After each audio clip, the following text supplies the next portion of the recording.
Class 9th, Subject Maths, Chapter Surface Area Volume, NCERT, page number 229। Last video में हमने किया था area of cylinder, जिसमें हमने उसका CSA और TSA के बारे में डिस्कस किया। अब आज शुरू करते हैं वॉल्यूम ऑफ सिलेंडर। सीधा सीधा है, पेज नंबर 229 पर लिखा हुआ एक बॉक्स में देखते हैं हम। Volume of a cylinder is equal to pi R square H. इसका मतलब अगर हमें सिलेंडर का वॉल्यूम निकालना है तो एरिया की तरह दो ही आइटम चाहिए, एक रेडियस और एक हाइट। दो आइटम होगी, हम कुछ भी निकाल सकते हैं। तो सीधा एक्सरसाइज पर आते हैं। पेज नंबर 230 पर exercise 13.6, first question. Circumference of the base of cylindrical vessel is 132. Its height 25 centimeter. How many liters of water can it hold? अब यहाँ पे हमें वॉल्यूम फाइंड आउट करना है। अब वॉल्यूम को आगे लीटर में कन्वर्ट करना वो एक बात अलग है। उसको हम सेंटीमीटर से लीटर में लाना है तो 1000 से उसे डिवाइड कर देंगे। वो कोई खास मैटर नहीं है। मेन बात ये है कि वॉल्यूम निकालने के लिए हमें दो आइटम चाहिए, एक रेडियस और एक हाइट। क्योंकि वॉल्यूम ऑफ सिलेंडर हमने देखा पाई आर स्क्वायर एच। एच हमें दिया हुआ है 25 सेंटीमीटर। आर रेडियस हमारे पास मिसिंग है, रेडियस अरेंज करनी होगी। अब इसने हमें डायरेक्टली तो हमारे पास रेडियस नहीं है, लेकिन इसने हमें यह कहा कि circumference of the base of the cylindrical vessel. अब हम ये सोचें कि सिलेंडर का बेस कैसी शेप में होता है, तो हमें ध्यान आएगा सिलेंडर का बेस गोल होता है, क्योंकि सिलेंडर पूरा ही गोल है। तो उसका बेस भी कैसा है, गोल है। अब अगर सर्कुलर है तो उसका बेस का सरकमफ्रेंस, तो बेस कैसा है, सर्कुलर। तो सरकमफ्रेंस किसका हुआ, इसका मतलब सर्कल का ही हुआ। मैं दोबारा रिपीट करता हूं, क्योंकि ये हमारा मान लो सिलेंडर है, मान लो क्या ये तो है ही सिलेंडर। अब उसका बेस ये है, ये क्या है, गोल है। तो सरकमफ्रेंस इसका मतलब इस सर्कल का हुआ ना। और सर्कल का सरकमफ्रेंस क्या होता है, 2 पाई आर। 2 पाई आर, और वो हमें कितना दे रखा है सरकमफ्रेंस, 132। तो 2 पाई आर इक्वल 132। पाई तो हमें पता ही है, आर आ जाएगा। आर आने के बाद हाइट हमें दी हुई है। अब आगे हम वॉल्यूम फाइंड आउट कर सकते हैं। मैं इसमें एक तुम्हें एडवाइस दूंगा, जैसे हमारे पास है 2 पाई आर इक्वल 132। तो मेरी एडवाइस तुम्हें यहां पर यह है कि बिल्कुल परफेक्ट तरीके से यहां पर रेडियस फाइंड आउट करने की हमें जरूरत नहीं है। मैं अपनी बात को फिर रिपीट करता हूं भाई। एक तो तरीका ये, पाई को आप 22/7 लिखोगे, रेडियस फाइंड आउट ही करना है। फिर यहां जाके रेसिप्रोकल होगा, 7 ऊपर आएगा, 2 नीचे आएगा, 22 नीचे आएगा। कटिंग करके एक एक्यूरेट रेडियस आ जाएगी, उसके बाद वॉल्यूम निकाल सकते हैं। तो एक तो तरीका ये हो सकता है। मैं यहां पे तुम्हें एडवाइस करूंगा ये, तुम रेडियस बिल्कुल एक्यूरेट कटिंग करके निकालो मत, रेडियस का रिजल्ट निकाल लो, आर का रिजल्ट निकाल लो। तो क्या आया, 132/2 पाई, 132/2 पाई रेडियस का रिजल्ट आ गया है। एग्जैक्ट छोड़ो। अब वॉल्यूम की बात करते हैं। वॉल्यूम क्या होता है, pi R square H. Pi R क्या आया तुम्हारा, 132/2 पाई आया है। तो ये क्या हो गया, 132/2 पाई स्क्वायर। क्योंकि आर स्क्वायर है, आर का ये रिजल्ट है तो मैंने स्क्वायर लगा दिया। एच में कितना दिया हुआ, 25। अब हम करें क्या, अब ये काम ना कर लो तुम, पाई इंटू 132/132/2 पाई और ये 25 स्क्वायर था, तो दो बार मैंने लिख दिया। अब इनकी कटिंग करवा लो, एक पाई से पाई कैंसिल। वैसे काम कम नहीं हुआ, काम बढ़ गया। तो बेटर वही है, तुम पहले रेडियस से निकालो, वो ज्यादा सही है। जो मैंने अभी बताया इसको दिमाग से निकाल दो, लंबा जाएगा, इसमें कटिंग हमारी ज्यादा हो गई। तो बेटर यही है, 132 इक्वल 2 पाई आर, वहां से आर आ जाएगी। आर निकालने के बाद अब सीधा सीधा वॉल्यूम निकालो। अभी पहले इसके बाद क्वेश्चन नंबर 2 इंपॉर्टेंट मार्क कर लो। क्वेश्चन नंबर 2 इसमें बोला कि इसमें बताया गया कि inner diameter of A cylindrical wooden pipe is 24 centimetre. मैं इसको एग्जांपल लेकर के समझाता हूं। यहां पर ये है, देखो वुडन पाइप, बिल्कुल एक्यूरेट तुम्हारे लिए मैंने ये एक एग्जांपल तैयार किया। ये आपका वुडन पाइप। इस वुडन पाइप की इनर डायमीटर मतलब यहां से यहां तक, हमने लास्ट टाइम भी ऐसा कुछ डिस्कस किया था, यहां से यहां तक की इनर डायमीटर है इसकी 24, तो रेडियस हो गई 12 अंदर का सर्कल छोटा है तो रेडियस भी छोटी होगी।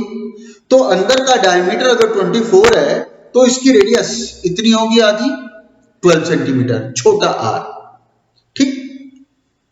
उसके बाद आउटर डायमीटर वो 28, आउटर डायमीटर यहां से यहां तक होगी, है ना, आउटर डायमीटर यहां से यहां तक, वो हमारे पास कितनी दी है 28।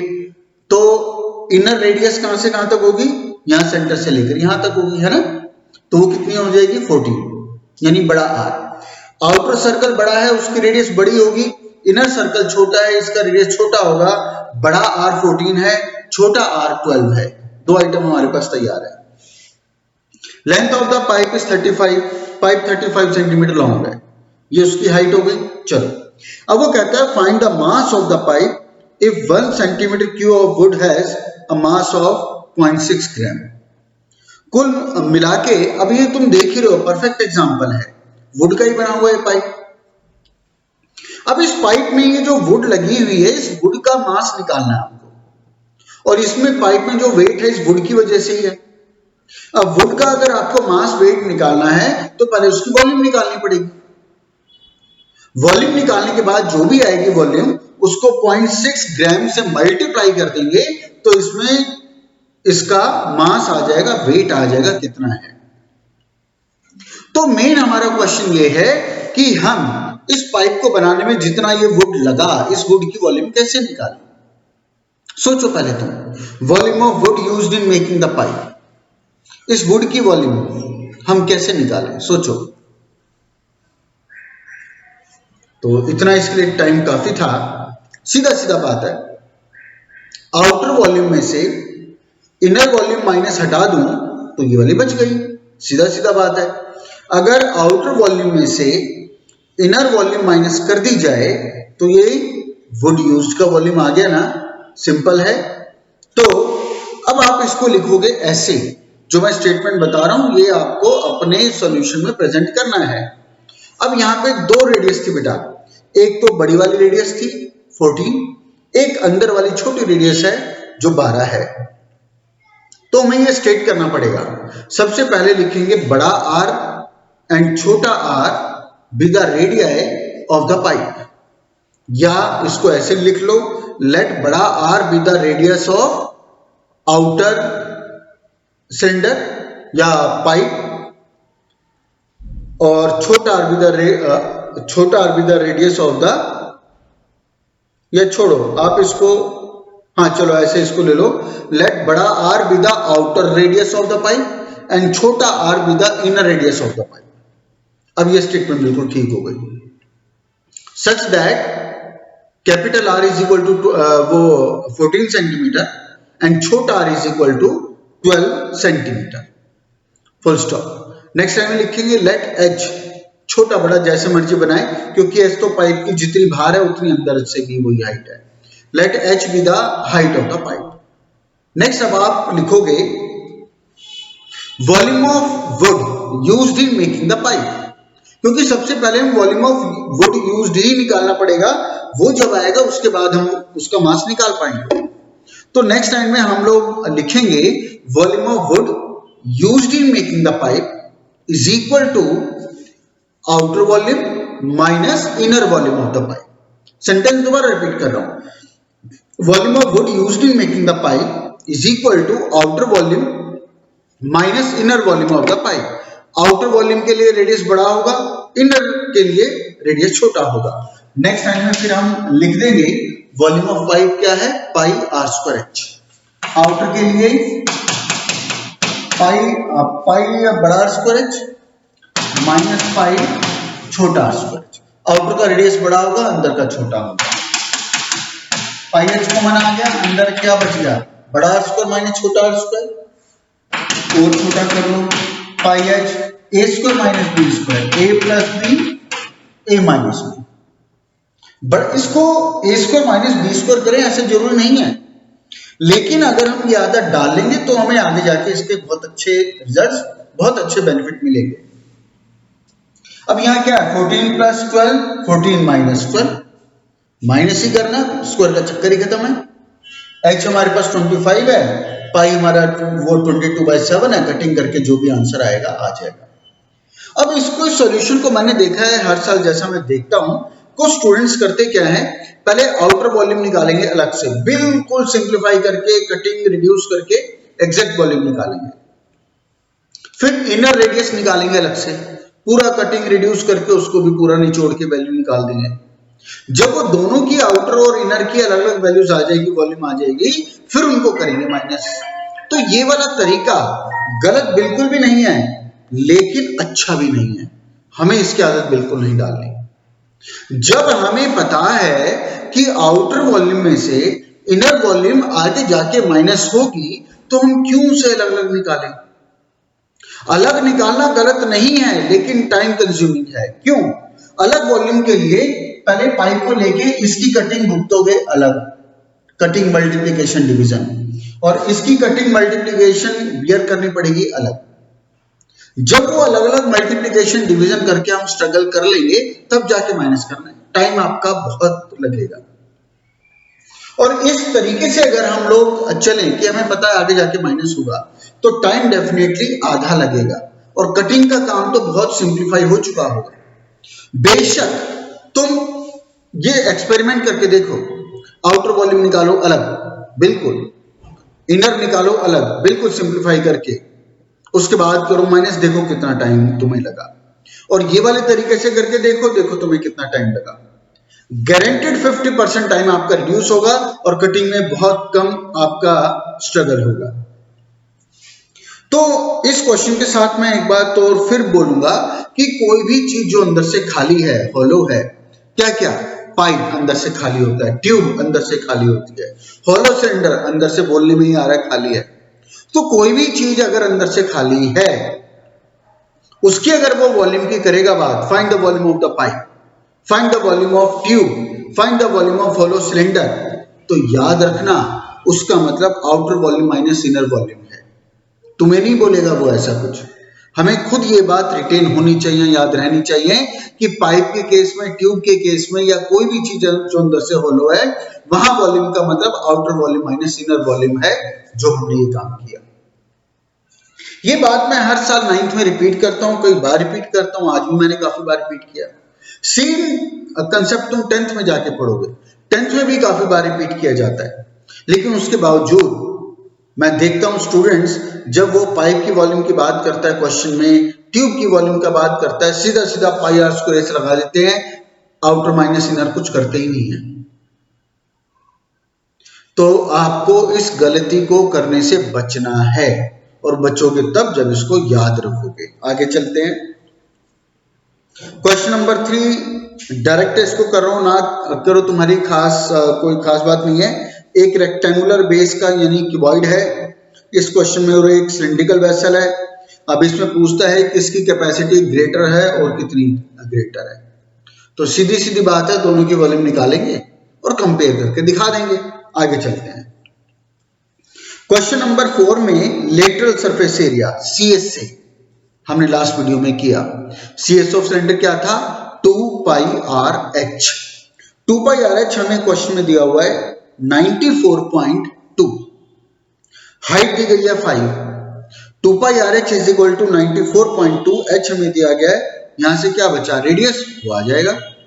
रेडियस आने के बाद अब पूछता है वॉल्यूम बताओ, वॉल्यूम के लिए यही 2 आइटम चाहिए थी, एक रेडियस हमने निकाल दी CSA की हेल्प से, हाइट हमें दी गई है, वॉल्यूम की तैयारी हो चुकी है। आगे बढ़ो, इसमें लिखा हुआ है पाई की वैल्यू 3.14। एक बात मैं तुम्हें और भी बताऊं, क्वेश्चन में जब, वैसे तो मैक्सिमम क्वेश्चन में देखते हैं ऐसा कोई स्टेट नहीं होता कि आपको पाई की वैल्यू 22/7 लेनी है, 3.14 लेनी है, हमारी मर्जी होती है, हम जो मर्जी लें।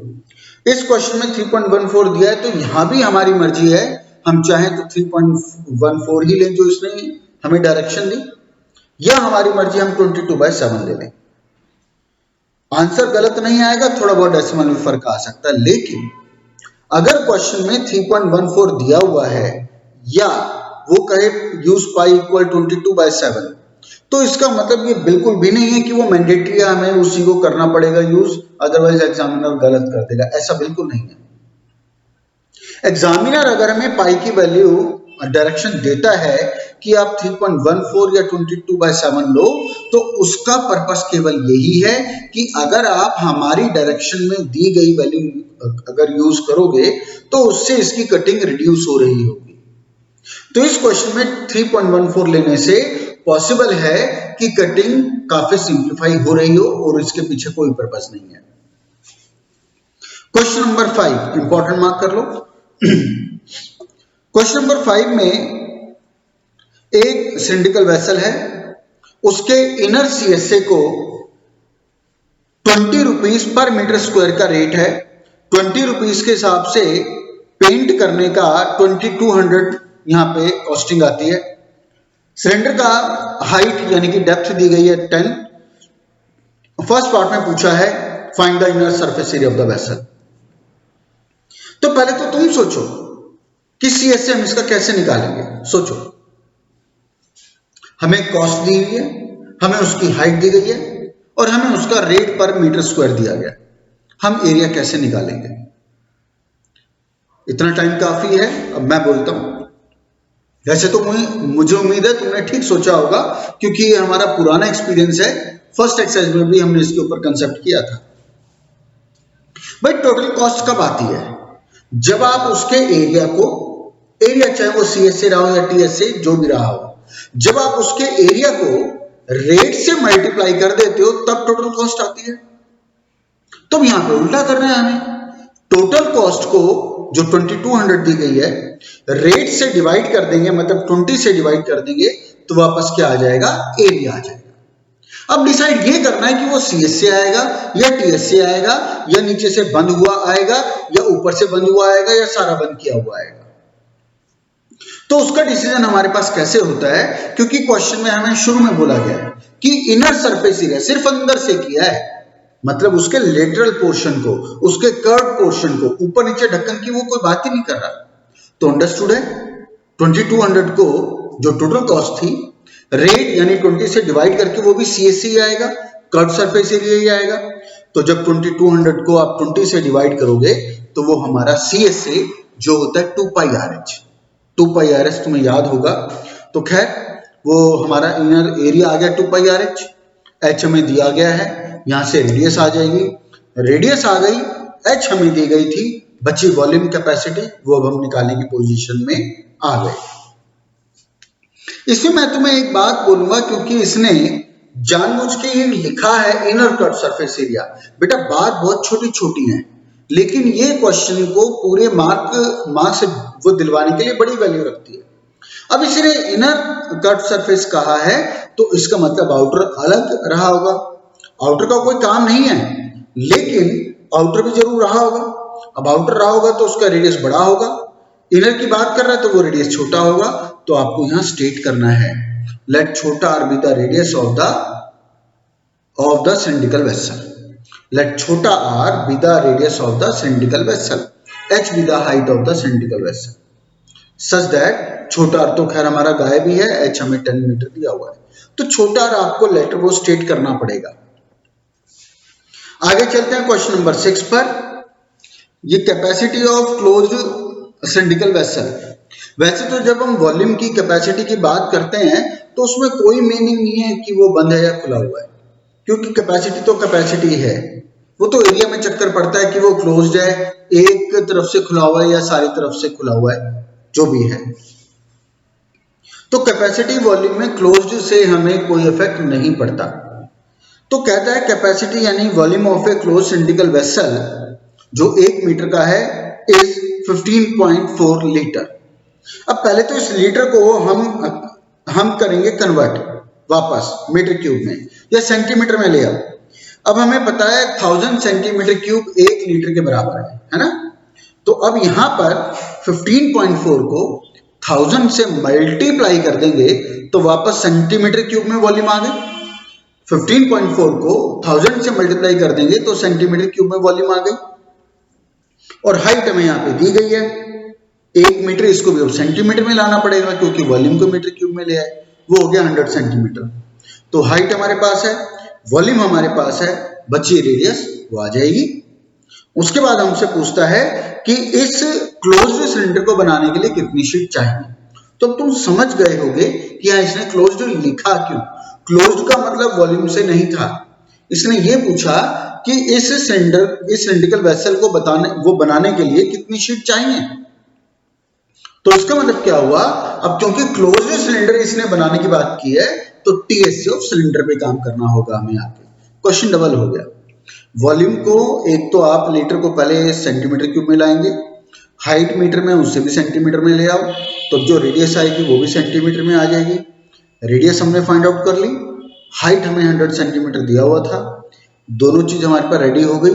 टी एस से 2πr into R plus S था, आर आपके पास आ चुका है, एच आपको दिया गया था, हम टी एस से निकाल सकते हैं।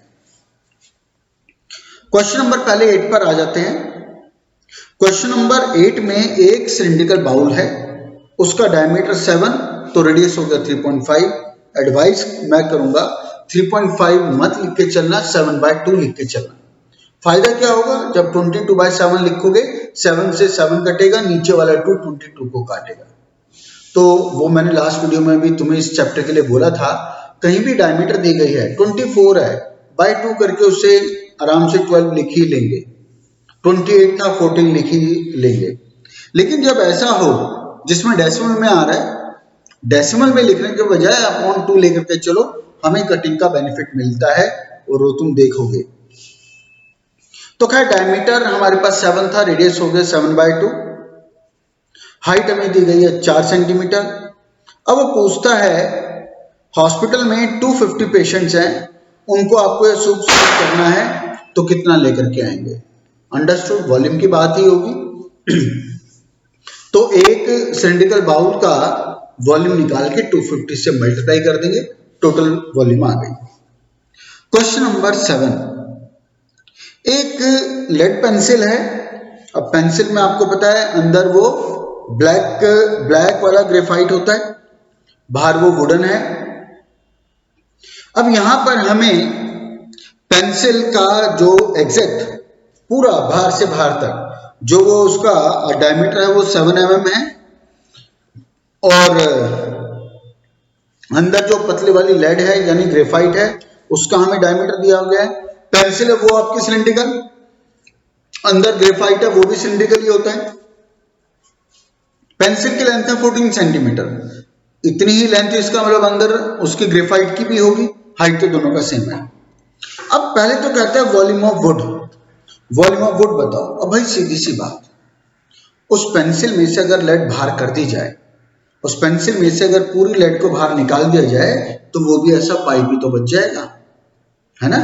आपका पेन होता है, पेन में से रिफिल अगर बाहर कर दो तो क्या बचा, उसका कवर ही तो बचा, वो उसका आउटर कवर ही तो बचा, वो प्लास्टिक ही तो बची। पेंसिल में से वो लेड बाहर कर दिया तो पाइप ही तो बचा, आगे वुड ही तो बचा, और है क्या है, तो वो भी पाइप ही है। और मैंने शुरू में बताया था कोई भी चीज जो अंदर से खाली है, ट्यूब शेप में है, पाइप शेप में है, यहाँ पे वुड का क्या मतलब है, outer volume minus inner volume. Graphite pencil में से निकाल दी, वो पाइप रह गया, वुड रह गई, बस ये वाली। तो इसने कहा वॉल्यूम ऑफ वुड, तो वही आपको करना है, volume of wood used in making the pencil, या यही ये सेंटेंस आप लिखोगे। पहले तो लिखोगे लेट आउटर वो बड़ा आर एंड छोटा R be the radius of the pencil, या outer and inner radius of the pencil. उसके बाद volume of wood used in making the pencil, cylinder नहीं लिखोगे, पेंसिल लिखोगे, is equal to outer volume minus inner volume, वही वाला सारा काम होगा जो हमने क्वेश्चन नंबर 2 में किया था। और फिर कहता है that of the graphite, graphite तो आपकी सॉलिड है तो सीधा सीधा पाई आर स्क्वायर एच आ जाएगा। ग्रेफाइट की डायमीटर मतलब रेडियस हमारे पास है, हाइट हमारे पास है, उसका कोई खास रोल नहीं है। मेन इंपॉर्टेंट बात यहाँ पे वॉल्यूम ऑफ वुड वाली है। तो इस एक्सरसाइज में बेटा जो तुम्हें क्वेश्चन सबमिट करने हैं, क्योंकि दिवाली का टाइम है तुम बिजी भी रहोगे, इसलिए मैं केवल मेन क्वेश्चन दूंगा जो इम्पोर्टेंट क्वेश्चन है। कल शाम तक आराम से दे देना, आज रात तक भी कर लोगे तो भी कोई खास बात नहीं है, सिर्फ आधे घंटे का काम है मैक्सिमम। 3 के लगभग क्वेश्चन हमारे करने लायक हैं। एक तो क्वेश्चन नंबर 2 और एक कर लेना क्वेश्चन नंबर 4, क्वेश्चन नंबर 5, बस ये 3 क्वेश्चन काफी है। वैसे तो 7th क्वेश्चन भी आप लोगों के एग्जाम में 4 मार्क्स का आता रहता है, लेकिन क्योंकि क्वेश्चन नंबर 7 में वही कंसेप्ट यूज हुई है जो क्वेश्चन नंबर 2 में है, इसलिए मैं 7 को नहीं बात कर रहा, इसलिए मैंने 3 क्वेश्चन दिए, 2nd, 4th एंड 5th। ये देखना आज रात तक या कल तक, जिस टाइम मर्जी तक आप लोग इसको करें सबमिट। इसके साथ आज की सभा यहीं समाप्त। धन्यवाद।